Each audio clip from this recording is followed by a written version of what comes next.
The United Kingdom, made up of England, Scotland, Wales and Northern Ireland, with gross domestic product of $3.131 trillion and per capita income of $46,510. That's according to the World Bank 2021 report. Following a contraction of 0.4% in 2023, GDP is projected to increase by 0.2% in 2024. According to the OECD, consumer price inflation will peak at 10 due to high energy prices and continuing labor and goods supply shortages before gradually declining to 2.7% by the end of the year 2024. Private consumption is expected to slow owing to rising living costs, but will be aided by a 9.7% increase in the minimum wage and the usual uprating of welfare benefits and pensions in April 2023. Joining me today on the show to look at issues around UK economy is an investment and financial advisor, Mr. Gbenga Ogunriola. It's good to have you join us on the show at this time. Thank you. It's nice to be here again today. It's always a pleasure. Of course, always a pleasure to have you on the program. Well, strikes have continued to weigh on the UK economy, which has left the economy stagnated in February. Please bring us up to speed with some happenings in the entire economy before we get to discuss some specifics. Yes, so there's been strikes in the UK. It's actually started last year when a lot of industries ranging from the medical workers, the train industry, and also the teachers. Basically, they were the ones that actually started, and some other sectors have also joined in the strike. And I think the whole thing boils down to the fact that the United Kingdom has witnessed an unprecedented rise in the inflation. And because of that, a lot of people are struggling with their income. And you know, here in the UK, just a little rise in income, it's something that's basically significant because everybody is like working on a budget. And once there's anything that distorts that budget, you know, it affects people's means of livelihood and standard of living generally. And so that has actually caused a lot of unrest in the area of strikes. But I think the governments are actually rising to the occasion. Just yesterday, they were able to come to terms with an agreement with about, I think, a 5% increase for the nurses and the ambulance drivers. And they're also, I think, trying to see what they can do with the other sectors like the teachers, and also how to stimulate and help in the rail industry also. So I think they are making progress, and with time we'll see the whole thing just whistle away. And more so, you know, in the UK, the strikes is something that you can't just go on strike without giving a notice, and there's also regulations regarding strikes. So all this has also helped the government to be able to at least wade through the storm of the insistent strikes that started last year in the UK. Oh, pretty interesting that the UK government is trying to find a way out of this quagmire. But help us understand what actually caused this rise in inflation that we're seeing.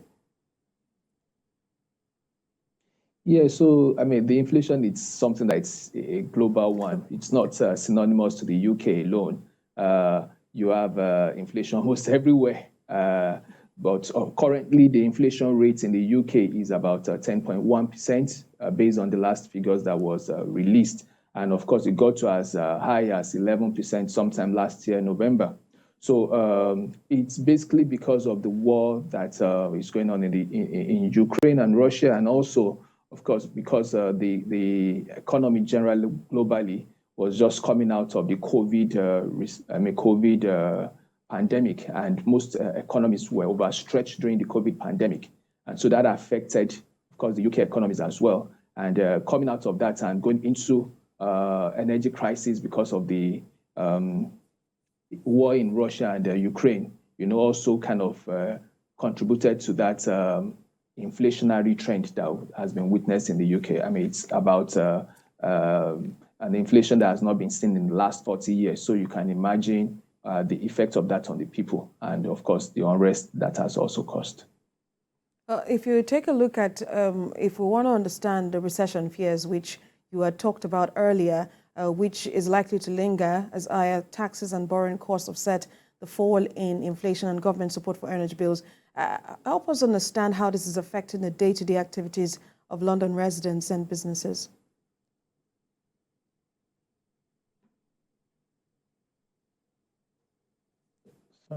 Sorry, the network is a bit bad. I didn't get that. Okay, I was asking that you should help us understand the recession fears, which might linger as higher taxes and borrowing costs offset the fall in inflation. How is this affecting the day-to-day activities of residents in London? Residents and businesses now.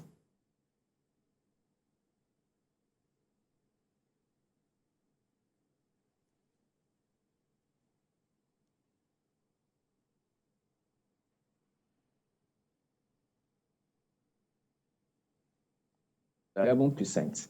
Now we have it coming down gradually, and so people are already beginning to adjust and come to terms. So what people do is try to see how they can reduce unnecessary expenses, or try to see how they can be more prudent, and accountable in their budgeting. So that has actually helped a lot of households and businesses, cutting unnecessary costs, unnecessary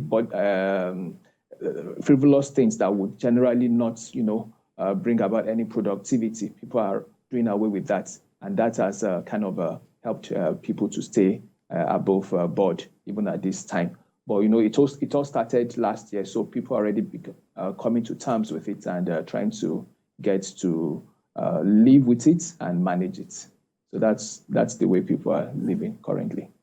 While we understand that the UK government is expecting to have a rebound, pretty soon, the IMF has expressed some kind of worry, stressing that the UK economy is set to shrink. As an investment person, any quick wins for the government of the United Kingdom? Yes, when you are placed in a disadvantaged position and people see you as maybe down, and you are still able to come up with some little surprises, I think that's one of the things that is going well for the UK economy. Now they are beginning to reduce the inflation. It's come down steadily from January till now. And it's, even though it's not meeting the mark that they envisage, but at least they are making progress. And so with that, I believe that at the end of the day, they will still have something to show. And they are likely to beat the estimates of the IMF and other bookmakers, because the truth is that if you look at the UK economy last year and the polity, there was a lot of turmoil in the polity, and that affected, the people, the policymakers, really sitting down to come up with a good framework that would actually help the populace and the economy generally. But now that the political turmoil is over, and the policymakers can actually sit down now and really think and plan. And the war in Ukraine too is also not progressing. It's not progressing beyond what it is. So with all that, they are able to actually make better plans. And I believe that at the end of the year, they are likely to beat estimations about the shrink in the economy. Even though the economy might not witness any major growth, but I believe that the shrink won't be as envisaged at the beginning of the year by the IMF. If let's talk stocks now, what would be the overall impact on the global stock market? Do you see investors' confidence around business space?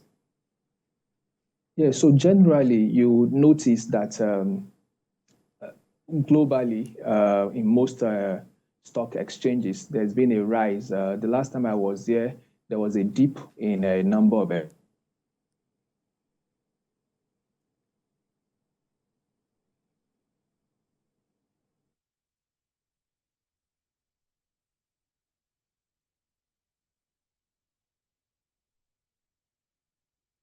in most other economies, it's been a different story. I think their own stock exchanges have actually grown slightly higher than what it was like a month ago.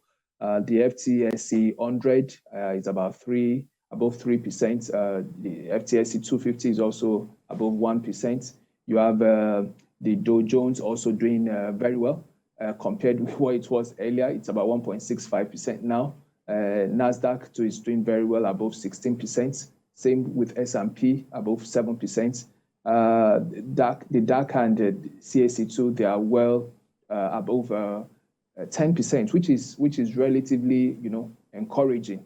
So it's looking like the stock market, because the stock market had a lot of losses last year, and I think now they are beginning to pick up again, and we might see them steadily picking up towards the end of the year and closing on a very good note. Hopefully with the coronation of King Charles, that will also add some kind of spark to the stock market. But I want to ask you, what sort of investment advice would you be giving to business persons at this time? What is also your projected outlook for the global economy?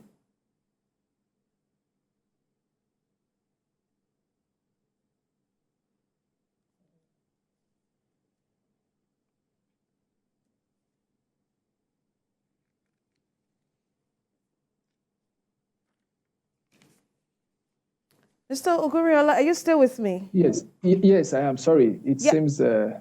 We seem to be having some kind of network glitches. I was saying that the King's coronation, we're hoping that it will add some kind of spark to the stock market. But what's your investment advice for business persons at this time? What is your projected outlook for the global economy?